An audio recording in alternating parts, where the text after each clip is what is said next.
Mark Murphy on the left. After a 17-year career with the Green Bay Packers that saw franchise legends, a Lombardi trophy, and plenty of tough decisions, Mark Murphy's playbook these days is a little simpler, because when you retire, what better place to be than on the golf course? Especially when you own it. How you doing? Doing good. How are you? This course is beautiful. Oh, thanks, yeah. And so I joined Mark for a round at Maxwell and Bray's in Door County. Talking Packers, his storied career. And yes, Actually, I have a ball for you. Oh, look at that. Get rid of those pink. Get the green and gold. even picking up a few tips along the way. On the first tee, you hit until you're happy. That's the rule at Maxwell and Bray's. What do they call it, a breakfast ball? I'm into that. As many as you want. And so naturally on hole one, we had to start from the beginning. Look out. He is going deep. It is intercepted. Mark Murphy. His time as a player with Washington. Yeah, I was just very fortunate to be part of some great teams, and we ended up getting the 2 Super Bowls. And you look back on it now, you realize how fortunate we were. Even in '81, we were ranked among the leaders in terms of defense. Well, and you had led the NFL in interceptions one of those years. Is there any play specifically that sticks out to you as a player that you kind of can still remember vividly to this day? Probably my interception in the Super Bowl. Woodley to Cephalo. Intercepted by the Redskins. Murphy at the 5-yard line. An interception that led to a Super Bowl championship. There is one group of fans and one city in the league that deserves the world championship, it's you. But it was his work off the field with the NFLPA that shaped his future, serving as the team's rep during the 1982 player strike. Those negotiations set him on the path to working as an athletic director.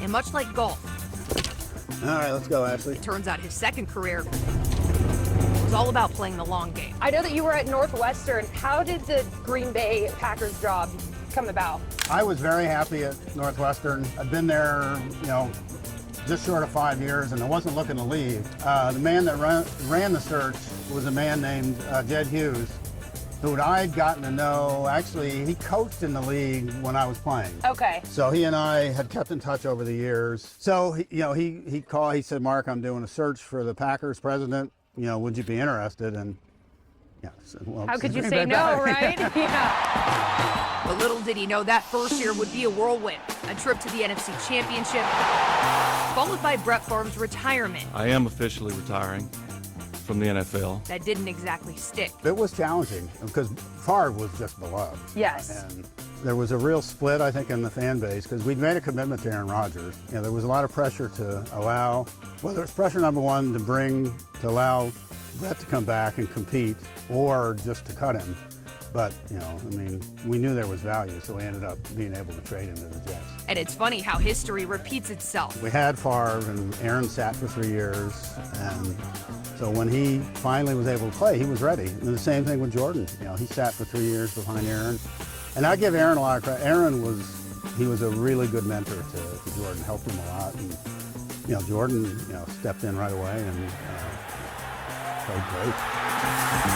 And not many franchises have as much stability as the Packers do, because in your 17-year plus tenure, you only really had to also worry about hiring a coach and a GM. Our goal is to get the very best coach, to get the Packers back to playing championship football. The Mike McCarthy situation that kind of still sticks with you a bit. Yeah. No, that was a difficult decision. And because he was there's beloved a road as well. named after him. Yes, exactly. He was great. He won a Super Bowl. The title is back in town.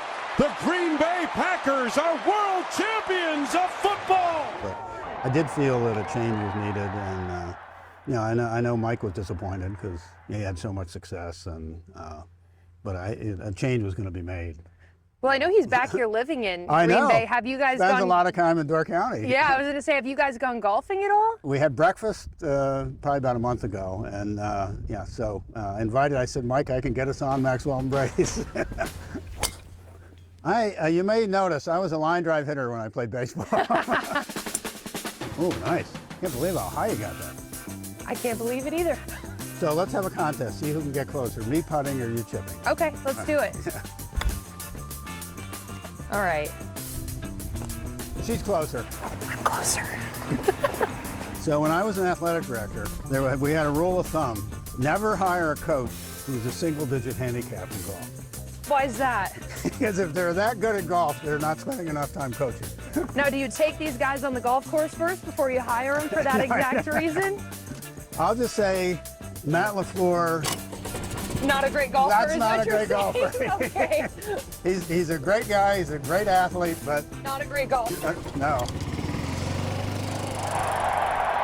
Talk to me about how you guys were able to get the NFL draft in Green Bay. Oh. And what a way to kind of cap off your tenure, right? Mic drop. When the NFL started taking the draft on the road, I'm going to say it's like 10, 12 years ago, and we said, you know, we think Green Bay would be great. We're never going to host a Super Bowl, but draft would be great in Green Bay. I think at first the league was like, you know, it's too small. Brought some laughs.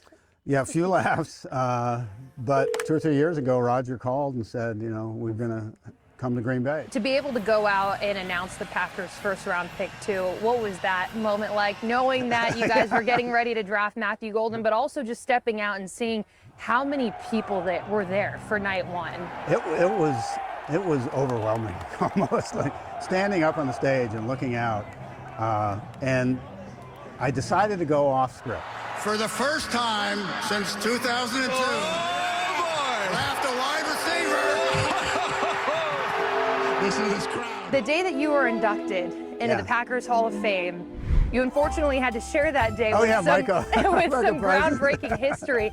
Could you believe it when you saw that? Somebody told me, and I said, no, that's not true. That's AI generated. That's a...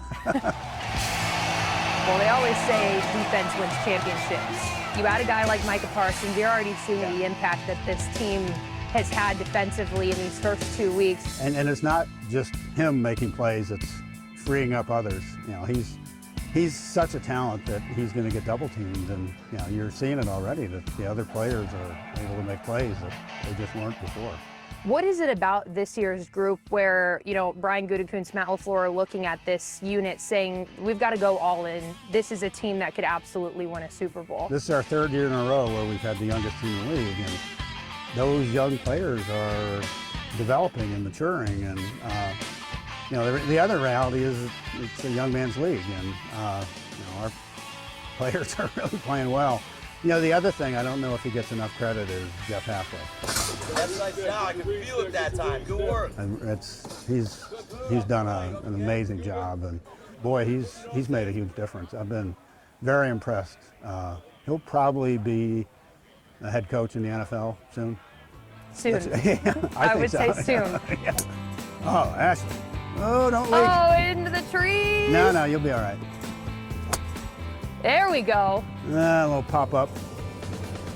77. Oh, nice. Good speed. Oh, 2 for 2 with your lessons. Coming soon at Maxwellton Braves. Lessons from Mark Murphy.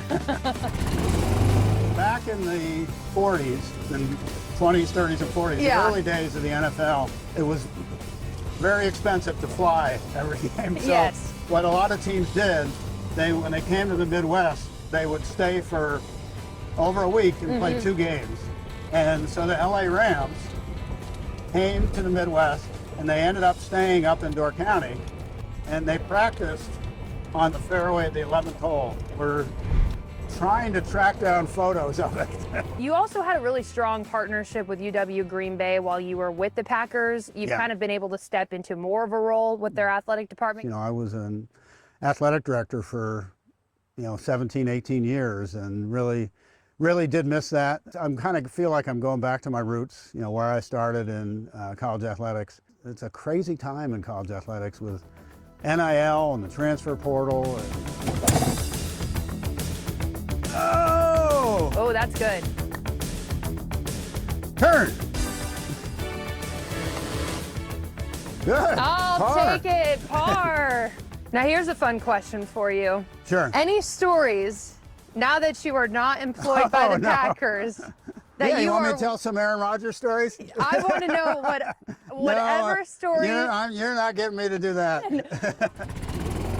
Well, no Rodgers stories this round, but as we stepped onto the final green, a parting message to Packers fans. I was very honored to be in that position for that long. It's a pretty special organization, and hopefully I left it better than I found it, and I think they have a chance to have a pretty special year this year. It's early, but things look pretty good. Hopefully it ends with that Lombardi trophy. That would be great.